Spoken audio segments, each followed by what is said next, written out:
Deuxième instruction. Alors, je vous offre d'abord un récapitulatif dans lequel j'espère ne pas me perdre trop, parce que c'est toujours dangereux, je sais, avec moi les récapitulatifs, de ce que j'ai dit jusqu'à présent à propos de la notion de sacrifice, puisque c'est elle qui doit nous arrêter, afin de méditer sur le sacrifice de la messe. Il faut d'abord se faire une idée du sacrifice en général. D'ores et déjà, je vous le dis tout de suite, ce que je n'ai pas dit, ce qui n'a pas été vraiment scruté à fond. Il y a deux notions que je n'ai pas scrutées et que j'ai l'intention de scruter avec vous à propos de la notion de sacrifice en général et du sacrifice de la messe en particulier. C'est la notion de sacerdoce et la notion d'oblation. Par contre, j'ai beaucoup réfléchi avec vous et d'autres sur la notion d'immolation et peut-être plus encore sur la notion de victime. Alors c'est là ce dont je vous offre un récapitulatif. L'immolation, ce serait peut-être une notion sur laquelle il faudrait revenir. C'est peut-être moins clair pour moi tout au moins que la notion de victime, qui elle me paraît très claire dans le mystère, bien sûr, mystérieuse et claire à la fois. La victime, c'est d'abord la victime de l'Holocauste. Alors ça, cette notion-là devrait vous être familière. Elle s'enracine, ça aussi, ça doit vous être bien connu, un air connu pour vous, dans l'abîme, la rupture de continuité qui existe entre le visage de Dieu qui ressemble à quelque chose, autrement dit la créature intelligente, quelle qu'elle soit, et qui est capable, par nature, de se faire une certaine idée de Dieu, en tant que Dieu est reflété par la création. C'est ce que j'ai appelé le visage de Dieu qui ressemble à quelque chose. Et puis, il y a le visage de Dieu qui ne ressemble à rien, et j'appelle Holocauste précisément le passage pour la créature intelligente du visage de Dieu qui ressemble à quelque chose au visage de Dieu qui ne ressemble à rien.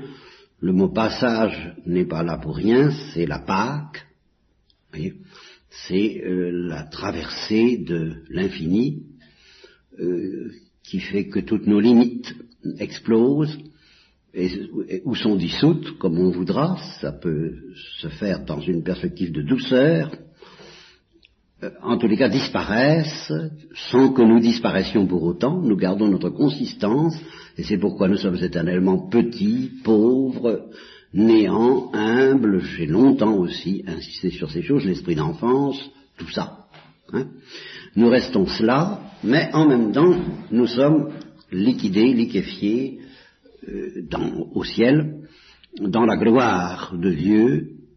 Et l'âme de tout le monde de la gloire, c'est ce visage de Dieu que l'œil de l'homme n'a pas vu, que son oreille n'a pas entendu, qui n'est pas monté dans son cœur par ses forces naturelles, qui lui est donné par la grâce en attendant de l'engloutir dans la gloire. Et cet engloutissement dans la gloire du visage de Dieu qui ne ressemble à rien, ce feu dévorant qui est en même temps un rafraîchissement infini, c'est ce que j'appelle l'Holocauste. Alors, je crois que là, ça ne doit pas vous paraître complètement étranger.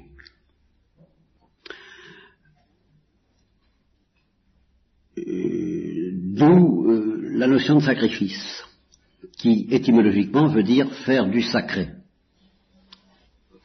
L'opposition entre sacré et profane est un reflet de cela, une fois qu'on a compris qu'il est possible pour la créature de passer de l'autre côté de la barrière, c'est-à-dire de connaître un mode de vie, un mode de connaissance et d'amour, une respiration, mais qui soit rigoureusement la même que celle du visage de Dieu qui ne ressemble à rien. Une fois qu'on a compris cela, et une fois qu'on a compris que ça ne peut pas être donné au départ la créature est la créature, elle est définie par une nature, et elle a des opérations qui sont définies et limitées par cette nature. Alors tout un ensemble d'opérations naturelles qui sont accessibles normalement à la créature, c'est ce que nous appellerons le monde profane. Le visage de Dieu qui ne ressemble à rien, c'est le visage de Dieu qui ne ressemble à rien, et tant qu'on en reste là, eh bien il n'y a pas de communication possible entre les deux. Il y a d'un côté notre Père qui est aux cieux, et auquel Jacques Prévert demande d'y rester, notre Père qui est aux cieux, restez-y, et puis il y a en bas la créature, le monde profane. Dieu d'un côté, la créature de l'autre. Mais si on admet que Dieu peut inviter la créature à pénétrer dans son secret, dans cette vie intérieure indéfinissable que la révélation chrétienne appelle trinitaire, mais en un sens ça ne nous avance pas beaucoup plus, ça ne nous donne pas à goûter et à savourer et à voir face à face ce qu'est cette vie. Mais une fois qu'on sait que c'est possible, que déjà des saints nous ont précédés dans le ciel pour mener cette vie de la gloire, qui est une vie trinitaire, à la suite du Christ, le premier-né de toute créature, et puis la Sainte Vierge, et puis tous les saints connus et inconnus, alors il existe donc trois mondes. Il y a le monde de Dieu, qui est le monde qui est le seul, qui est l'impénétrable, l'incompréhensible, le Dieu tel que se figurent les musulmans, et tel qu'il est en lui-même, et tel qu'en un sens aucune créature ne pourra jamais l'atteindre. Il y a la créature intelligente, et puis celle qui ne l'est pas aussi, mais même la créature intelligente, dans ses limites et dans son fonctionnement normal, et puis il y a un troisième monde, que j'appelle le monde du sacré. Et qu'est-ce que c'est que ce troisième monde qui s'appelle le monde du sacré? Eh bien, c'est le monde de la créature lorsqu'elle a été divinisée, lorsqu'elle a été brûlée par ce visage de Dieu qui ne ressemble à rien, lorsqu'elle a été sacrifiée, immolée, si vous voulez, consumée par la gloire de Dieu dans ce sacrifice d'Holocauste qui est pour elle une béatitude, mais une béatitude qui elle-même ne ressemble à rien de ce que la créature intelligente pouvait désirer ou même concevoir par elle-même. Donc le sacré, c'est le divin en tant que communiqué à la créature et en tant qu'il a réussi, qu'il a le pouvoir d'assimiler la créature à lui-même. Et c'est cette assimilation qui est le sacrifice d'Holocauste. C'est cette digestion, je l'ai souvent dit aussi. Dieu assimile sa créature comme nous assimilons de la viande. Et nous la transformons, la viande, au rythme de vie qui est celui de notre corps. Nous transformons l'herbe et nous en faisons de la chair, et nous en faisons de l'homme, ce qui est beaucoup plus profond encore que d'en faire de la chair. Eh bien, Dieu assimile notre âme et il en fait du divin. Vous voyez ? Et c'est ça le monde du sacré. Et il définit par, justement, la notion de base de tout l'ordre du sacré, c'est le sacrifice. Il n'y a pas de sacré sans sacrifice, sans fabrication. Le sacrifice, c'est la fabrication, c'est l'usine de fabrication du sacré. Ce sont les procédés de fabrication du sacré à partir du profane, à condition que le profane soit sacralisable, soit apte à être sacrifié ou sacralisé ou glorifié ou béatifié surnaturellement ou brûlé par l'amour, la lumière, la gloire, le bonheur de Dieu, tous ces mots étant pratiquement synonymes. Bon, alors là, fin de ce premier paragraphe de la récapitulation.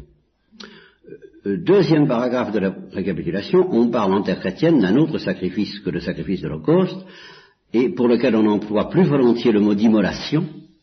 C'est pour ça que le mot d'immolation connote quelque chose d'autre que l'Holocauste. Il évoque davantage le second aspect du sacrifice, je préfère appeler ça le second aspect du sacrifice en terre chrétienne, plutôt qu'un autre sacrifice, le second aspect du sacrifice qui est d'être un sacrifice rédempteur,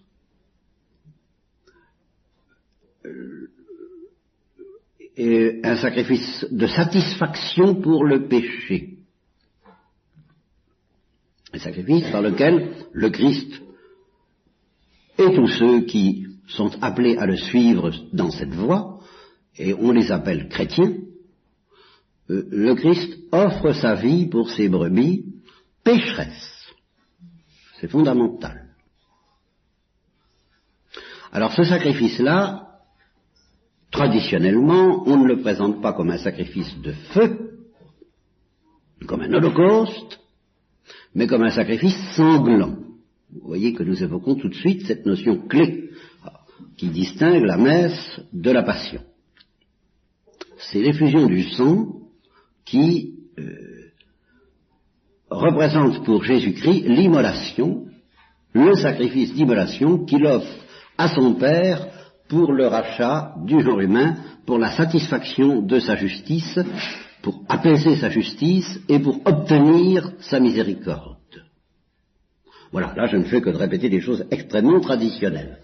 Ou ce que j'ai essayé de dire déjà, ce que j'essaierai encore de dire, ne se contente plus d'être traditionnel tout en essayant d'être fidèle à la tradition, c'est lorsque j'essaie d'articuler l'un à l'autre cette notion métaphysique, la seule par exemple que connaisse un Teilhard de Chardin, et c'est précisément ce qu'on peut lui reprocher, c'est qu'il ne connaît de notion en fait de sacrifice que l'Holocauste, et il n'y a que ça. Et il essaie de réduire à la notion d'Holocauste tout autre aspect, tout aspect par où il y aurait expiation, souffrance et oblation d'une souffrance pour racheter nos fautes de la part du Christ. Tout ça le gêne, ça n'est pas intelligible pour un physicien, tandis que le feu qui brûle le cosmos et qui le transfigure en gloire, c'est intelligible pour un physicien, à condition que le physicien se laisse faire, bien sûr, n'est-ce pas? Sacrum facere, à condition que le physicien accepte de sacraliser son intelligence par ces notions-là, il peut entrer dans une perspective mystique, mais d'une mystique, vous voyez, sans drame, hein, où il s'agit d'une mystique de pure glorification. Alors, moi je n'accepte pas cette réduction pure et simple du sacrifice sanglant et immolateur et à cause du péché à une pure et simple glorification. Il y a là autre chose, mais comment est-ce que les deux s'articulent?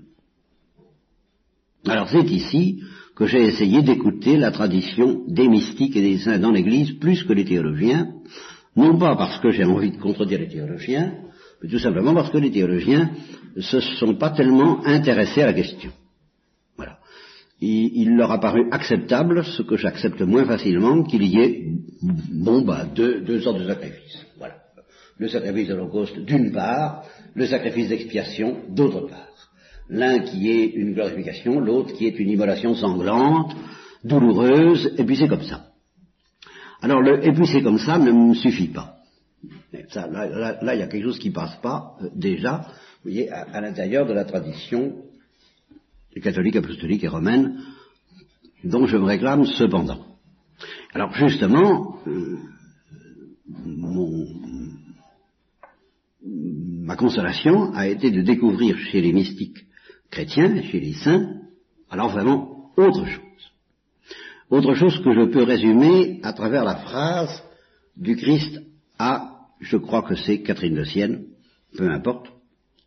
Ce ne sont pas les clous qui m'ont fixé sur la croix, c'est l'amour, et très précisément l'amour miséricordieux.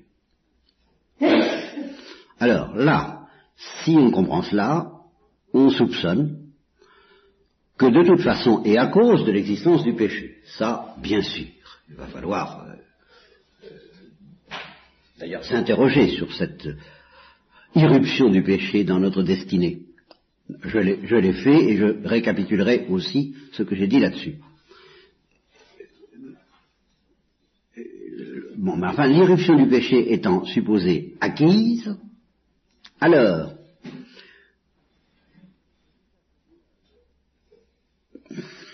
le visage de Dieu qui ne ressemble à rien, nous savons par révélation, et c'est ça justement la tradition chrétienne à laquelle je me cramponne profondément parce que je vois que les mystiques en ont vécu et que je crois que c'est le secret du Christ, souligne que ce visage est lui-même une miséricorde qui ne ressemble à rien. C'est quelque chose qui ne ressemble à rien, qui dépasse ce que l'œil de l'homme a vu, ce qu'il a, son oreille a entendu, ce que son imagination, son cœur et son intelligence peut concevoir, et c'est pour ça que je me suis permis, alors là, je rappelle ça d'un mot, c'est encore un récapitulatif, je me suis permis d'appeler cette miséricorde la douleur de Dieu, et contre tous ceux qui pourraient m'objecter qu'il n'y a pas de douleur en Dieu, je me suis réfugié pendant des conférences entières derrière cette expression mystérieuse et capitale de symbole, le verbum crucis. La croix, envisagée justement non plus d'abord comme un sacrifice d'expiation, ce qu'elle est, je ne conteste pas ça, mais je dis au-delà du sacrifice d'expiation qui est le premier point du spectacle que nous présente la croix est autre chose, c'est une parole divine, le verbum crucis, c'est un mot de Dieu, c'est l'expression du visage de Dieu qui ne ressemble à rien à travers un mot qui n'existe pas dans les dictionnaires et que Paul appelle le verbum crucis. Et c'est justement parce que c'est un mot qui exprime quelque chose du mystère de Dieu, qui exprime quelque chose du mystère de Dieu, du visage de Dieu qui ne ressemble à rien, et que ce mot est douloureux.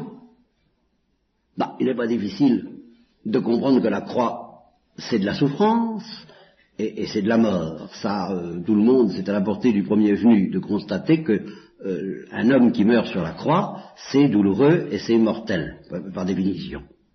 Que cet homme soit le Fils de Dieu, nous le croyons, mais que cet acte par lequel, ou plutôt cette passion, pas cette action, mais cette passion par laquelle il se laisse mettre dans cet état, soit une parole. Voilà. Et une parole accompagnée musicalement. Une parole avec accompagnement musical. Parole du Père, musique du Saint-Esprit. Alors ça, la foi nous l'enseigne, mais il ne suffit pas de la foi pour entrer là-dedans. Il faut que les dons du Saint-Esprit, la charité qui nous presse, qui brûle notre cœur, nous donne à entendre cette mélodie de la croix, on pourrait appeler ça ainsi, la mélodie de la croix, et alors là, je suis dans le droit fil de la tradition de l'Église, quand les pères de l'Église disent des païens et de beaucoup de chrétiens, vident crucem non vident unctionem, ils voient la croix, ils ne voient pas l'onction, ça vient à dire, ils voient la croix, ils n'entendent pas la musique, ils n'entendent pas la parole, ils n'entendent pas ce que Dieu essaie de nous dire de lui-même, Dieu, à travers cette passion. Et ça a été une des premières intuitions de ma vie religieuse et chrétienne, parce que je ne peux pas les dissocier historiquement, et encore plus apostolique, à propos de la passion, c'est que, justement, il ne faut pas s'arrêter aux souffrances de l'homme Jésus, si bouleversantes qu'elles soient, si aptes à provoquer en nous des sentiments de piété et de compassion, lui qui, étant innocent, comme dit le bon larron, a accepté de souffrir pour les pécheurs. Il ne faut pas s'arrêter à ça. Il faut dochinaltum, il faut aller plus loin, il faut aller plus profond et contempler ce qui a pu se passer dans le cœur de cet homme pour qu'il ait la force, l'instinct, le désir et la fidélité, que ta volonté soit faite et pas la mienne, de faire cela. Autrement dit, derrière cette acceptation d'un homme, il y a la volonté d'un Dieu. Que ta volonté soit faite et pas la mienne. Et qu'est-ce que c'est que cette volonté? C'est une volonté d'amour et c'est une volonté de s'exprimer, c'est une volonté de chanter à travers les douleurs humaines et visibles de Jésus, ce que j'ai appelé entre guillemets, parce que justement il n'y a pas de mot pour ça, et les mots que j'emploie sont inadéquats, il n'y a que le Christ en croix qui soit la parole adéquate, de contempler les douleurs incréées de la miséricorde face au malheur dans lequel se plongent les créatures lorsqu'elles refusent l'Holocauste. Car c'est ici que je rappelle un troisième point, toujours dans mon récapitulatif, sur lequel j'ai longuement insisté: le péché est entré dans le monde à cause de l'Holocauste. En fin de compte, il est en particulier dans le monde des anges, on ne peut pas l'expliquer autrement. Et dans le monde des hommes, vu les conditions particulièrement agréables qui étaient faites à l'homme au paradis terrestre auquel je crois, avec la tradition chrétienne bien traditionnelle, il n'y avait pas de raison pour que l'homme pêche s'il n'y avait pas eu cette épreuve de l'Holocauste qui lui a été proposée, veux-tu, et qui est redoutable en tout état de cause. Cet Holocauste dont je viens de parler tout à l'heure, béatification, glorification, exaltation, dilatation, magnifique aventure, on va tout ce que vous voudrez, comporte un côté et un aspect par où il est redoutable pour la créature, par où il peut être refusé, et ici, une pierre d'attente, nous aurons à y revenir considérablement, parce que on pourrait me faire une objection que j'ai longtemps ventilée, mais je vais y revenir à nouveau frais.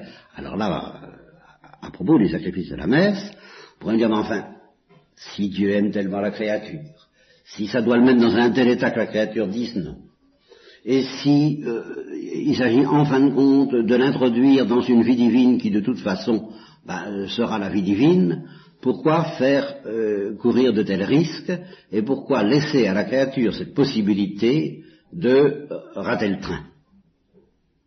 Voyez, ça, là, on comprend pas. Voyez.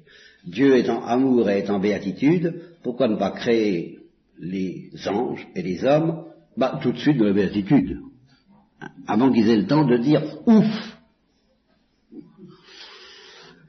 Ça ne les empêchera pas d'aimer Dieu, car tous les mystiques le témoignent, ce n'est pas par nous-mêmes que nous aimons Dieu, nous ne faisons que renvoyer à Dieu l'amour dont il s'aime. Alors puisqu'on n'est pas capable de faire autre chose, pourquoi nous ne l'aimerons pas plus sur la terre que nous ne l'aimons pas plus sur la terre que nous ne l'aimerons au ciel? Le Christ lui-même sur la croix n'a pas aimé davantage le Père qu'il ne l'aime maintenant dans la gloire. Pourquoi le Christ? Pourquoi les hommes? Pourquoi les anges? Et pourquoi les pécheurs, qui dans ce cas-là n'auraient pas été des pécheurs? N'ont-ils pas été immédiatement créés, brûlés, créés victimes? Encore une fois, sans qu'ils aient le temps de dire ouf, ce qui est d'ailleurs dans la tradition thomiste au moins, et dans, à mon avis, la tradition chrétienne d'une autre façon, le cas de Jésus-Christ dans son humanité lui-même, à savoir que l'humanité de Jésus a été créée au moins au plan de son âme, sinon au plan de son corps, mais au plan de son âme, pas au plan de son psychisme qui suit le corps, mais au plan de son âme la plus profonde. Il a été créé dans la gloire, il a été créé dans la vision. Alors si Jésus-Christ, pourquoi pas Marie, pourquoi pas les hommes, pourquoi pas les anges, et puis même alors dans ce cas-là pour Jésus-Christ, pourquoi pas tout, une fois que le principal y est, c'est-à-dire l'âme, et que le Christ était pratiquement impeccable, la vision béatifique rendant toute créature impeccable, et spécialement le Fils de Dieu fait homme. Regardez tous les frais de notariat qu'on aurait évités. Toutes les complications juridiques, c'est le cas de dire, expiation et tout ce qui s'ensuit, toute la misère dans laquelle nous sommes plongés, et plus grave que la misère, le drame auquel nous sommes affrontés, le poids des ténèbres que nous sentons peser sur la terre, plus que jamais, en ces temps qui sont de plus en plus apocalyptiques. De tout ça, on aurait fait l'économie si, etc. Et alors, la réponse tient dans cette notion même dont je vous ai dit que je ne vous ai pas suffisamment parlé encore, qui est la notion d'oblation, à savoir que Dieu, en effet, aurait pu créer toutes les créatures dans la vision face à face. Bien, et là, il n'y aurait pas eu de problème. Il aurait même pu faire autrement, pendant qu'on y est. Et pour que j'explique mieux ma pensée sur ce point, j'envisage une autre hypothèse. Celle où les anges et les hommes seraient mis devant une telle évidence que leur bonheur ne peut être que dans le sacrifice et l'holocauste et la gloire et l'amour de Dieu et le visage de Dieu qui ne ressemble à rien, que, ainsi que font les saints, irrésistiblement, quoiqu'encore dans l'obscurité de la foi peut-être, mais irrésistiblement ils auraient dit oui. On pourrait imaginer ça. On pourrait imaginer, ce qui est tout de même le cas des saints innocents par exemple. Ils ont connu l'obscurité de la foi, mais ils n'ont pas eu le temps d'hésiter, ils n'ont pas eu la possibilité de dire non. On pourrait imaginer des hommes et des anges tellement brûlés par l'amour de Dieu et d'une façon telle que ils ne puissent pas dire non. On pourrait imaginer encore, et là nous approchons de la méditation sur le péché de l'ange qui est si difficile, on pourrait se dire, mais enfin, l'ange étant très intelligent, l'homme encore on comprend, il est très bête, mais l'ange étant très intelligent, comment se peut-il qu'il ait fait une telle bêtise, qu'il ait fait une telle folie, qu'il ait choisi pour quelque vaine gloire, pour pouvoir dire preux, hein, je suis le premier, ça, je ne suis pas le second, je suis le premier dans mon ordre, qui sera l'ordre du mal, mais moi je serai le premier. C'est quand même un peu bête. Et on voit mal comment un être aussi intelligent que Lucifer a pu tomber dans un tel piège. Le piège paraît tellement grossier, tellement ridicule, qu'on ne comprend pas comment la créature intelligente, alors l'homme à la rigueur, d'accord, on va nous le passer, mais alors justement du même coup on dira, c'est pas tellement grave, et de fait, c'est beaucoup moins grave que pour les anges, puisque c'est remédiable, c'est réparable, c'est la rédemption, c'est rachetable. Son cas n'est pas, comment est-ce qu'on dit, il y a un terme, son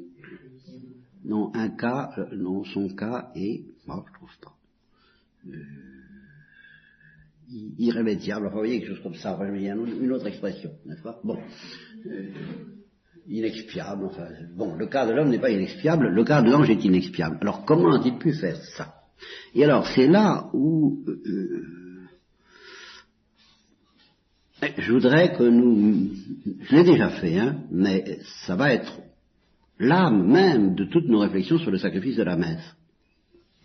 Cette espèce de folie de Dieu, il y a déjà une folie divine, il y a la folie de la croix, mais cette folie de la croix est déjà à l'œuvre effectivement dans la manière dont il propose la béatitude. Et cette folie consiste en ceci, c'est ce que j'appelle la folie du cadeau,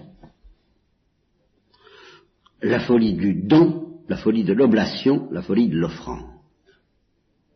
Dans la perspective où des créatures, des anges et des hommes, seraient créés dans la vision face à face, ils brûleraient éternellement d'amour pour Dieu, ils ne pourraient pas dire « je t'ai donné mon cœur ». La bonne vieille expression de sa bonne vieille chanson. Je t'ai donné mon cœur. Et il pourrait dire, tu m'as pris mon cœur, merci d'avoir pris mon cœur. Voilà, oui. Et alors mon cœur brûle d'un amour pour toi qui est... voilà. Mais Dieu ne pourrait pas leur dire, merci. Oui, ça c'est fondamental. Dieu ne pourrait pas dire merci. Ce mot serait absent du dialogue entre la créature et Dieu. Et il ne pourrait pas dire, comme Thérèse, alors quand Jésus l'avait génialement pressenti, à mon tour, tu m'as donné ton cœur, tu as été donateur jusqu'à présent, et j'ai été ton débiteur. C'est ça la notion de mérite.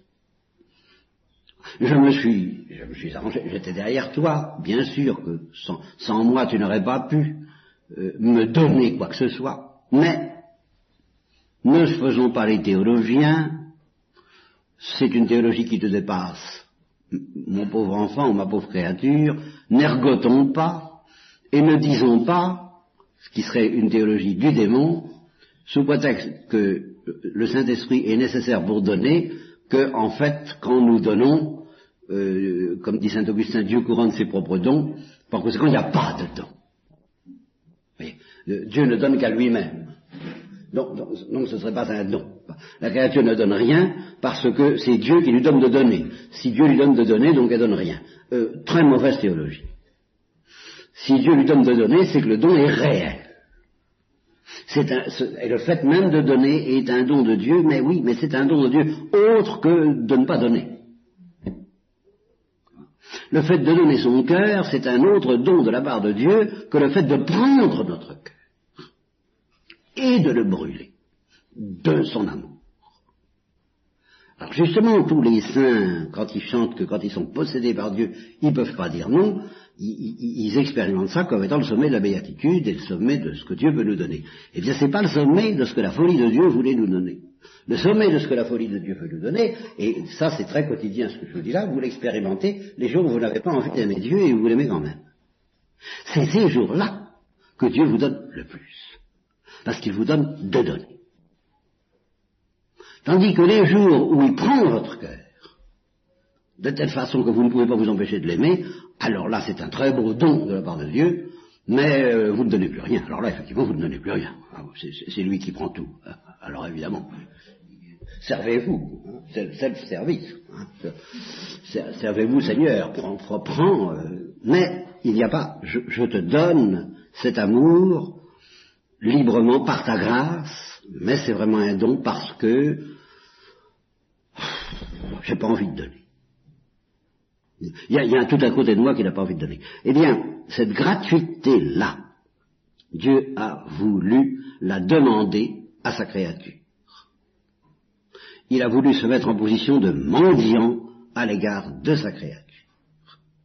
Et c'est ce que Anna, dans Mr. God, n'est-ce pas, si j'ose dire, avait elle aussi génialement compris quand elle dit Mr. God se met à la seconde place. Voilà. Ça c'est le début de la folie de la croix. C'est le premier acte de la folie de la croix. Et justement la folie de la croix en découle, parce qu'avec Dieu ne fait pas les choses à moitié, il ne fait pas les choses pour rire. Si vraiment il se met à la seconde place en disant à la créature veux-tu, dans cette logique implacable de la folie de l'amour de Dieu, la créature peut dire non et Dieu accepte ça. Et il en résulte la douleur de Dieu. Il en résulte le malheur de la créature, mais il en résulte aussi, et beaucoup plus profondément que ce malheur, le bouleversement des entrailles de l'amour de Dieu, qui s'appelle la miséricorde, en face du malheur dans lequel, par sa liberté mal utilisée, alors qu'il lui avait donné la liberté pour donner, et elle s'en sert pour refuser, mais il n'y a pas moyen, là c'est tout ce qu'on peut dire. Nous, on pourra peut-être dire autre chose au ciel, il y a peut-être plus profond, beaucoup plus profond à dire que ce que je dis là, mais ça me paraît difficile de dire plus profond sur la terre. Et je ne le dis pas parce que c'est moi qui le dis, mais parce que j'ai écouté tous les pères de l'Église et qui n'ont jamais dit plus profond, et que c'est eux qui disent ça. C'est que on ne peut pas recevoir ce don merveilleux de donner sans recevoir en même temps le don redoutable de pouvoir refuser.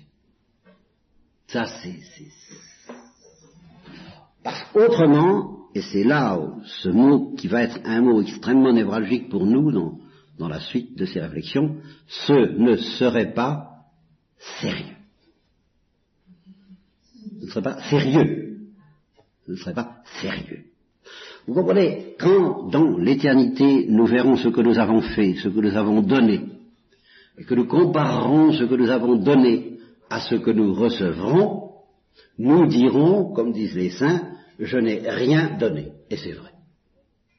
Il n'y a pas de proportion, dit saint Paul, entre les douleurs de ce monde, les douleurs de l'enfantement, qui sont pourtant pas piquées des vers, et la gloire qui nous attend. De sorte qu'une fois que nous serons dans la gloire, et que nous pourrons faire la comparaison entre ce que nous avons donné en fait de souffrance, et dans les pires cas, et ce que le Christ lui-même a donné, parce qu'il sommet dans l'agonie et sur la croix, et puis ce que le Christ et les bienheureux reçoivent, nous dirons avec Paul et par le Saint-Esprit ce qu'on dit quand on vous remercie, quand on vous dit merci de ce que vous avez fait pour moi, oh ce n'est rien. Oui, nous dirons ce n'est rien. Comparé à ce que Dieu nous donne, ce n'était rien. Mais, en même temps que nous dirons ce n'était rien, nous saurons et nous ne pourrons pas renier le fait que, si peu que ce soit, si nul que ce soit, c'était sérieux. Tandis que, si nous n'avions pas la liberté, la possibilité et peut-être la tentation de refuser, alors, ce soi-disant cadeau, la béatitude serait toujours sérieuse, elle. Tout à fait d'accord. L'amour dont nous brûlerons éternellement dans la béatitude, ça, il sera toujours sérieux, c'est l'amour trinitaire. Mais le petit cadeau que nous aurons fait avant d'entrer dans la béatitude, s'il n'y a pas une réelle tentation de refuser, alors ce ne sera pas sérieux. Ce sera de la frime, ce serait pour faire mine, ce serait un jeu, mais dans lequel, au fond, s'il n'y a pas le lourd danger de refuser, on ne peut pas dire sérieusement que nous donnons. Voilà. C'est comme ça. Et c'est de là qu'est engendrée alors la miséricorde, et c'est par là que s'articule le sacrifice d'immolation au sacrifice d'Holocauste, parce que le Christ est celui qui a accepté non seulement d'être brûlé par l'amour de Dieu, mais d'être brûlé par la douleur de Dieu en face de ceux qui refusent, et par le malheur dans lequel, par la contemplation du malheur infernal, éternel, dans lequel de soi s'enfoncent les anges et les hommes lorsqu'ils refusent l'Holocauste. C'est cette douleur, entre guillemets, divine, qui a possédé l'âme du Christ et que le Christ a accepté de recevoir librement. C'est le cadeau qu'il a fait à son Père. Et alors, une fois possédé par cette douleur à laquelle il a consenti d'ouvrir son cœur, et qui est plus profonde que toute douleur visible, alors il ne pouvait pas s'empêcher d'agir comme il a agi, ou plutôt de pâtir comme il a pâti, pour chanter, comme dit saint Jean de la Croix, sur un arbre, possédé par la douleur de voir les hommes s'éloigner de son Père, sur un arbre il étendit ses beaux bras. Voilà le récapitulé de ce que je voulais vous dire sur le sacrifice, sur tout ce que j'ai déjà dit, sur le sacrifice et sur le rapport du sacrifice d'immolation, du sacrifice sanglant avec l'Holocauste. J'ai pas encore tout récapitulé, car il faudrait ajouter que cette douleur mortelle a poussé Jésus-Christ à ne pas se défendre contre les méchants, qui exprimaient justement la logique du refus. Il a voulu se laisser mettre à mort, non pas par le feu de la gloire, mais par la cruauté du refus des hommes.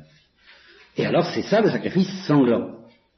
Et ce sacrifice sanglant a été une préparation, la parachève du Vendredi Saint, au sacrifice de l'Holocauste, qui lui est le bienheureux sacrifice de la résurrection de Pâques. Voilà. Alors là, j'ai à peu près récapitulé tout ce que j'ai dit jusqu'à présent, et nous sommes presque à pied d'œuvre, j'espère du moins, pour aborder dans le sacrifice les notions que je n'ai pas abordées, l'oblation, je viens d'en parler à peine ce soir, l'oblation et le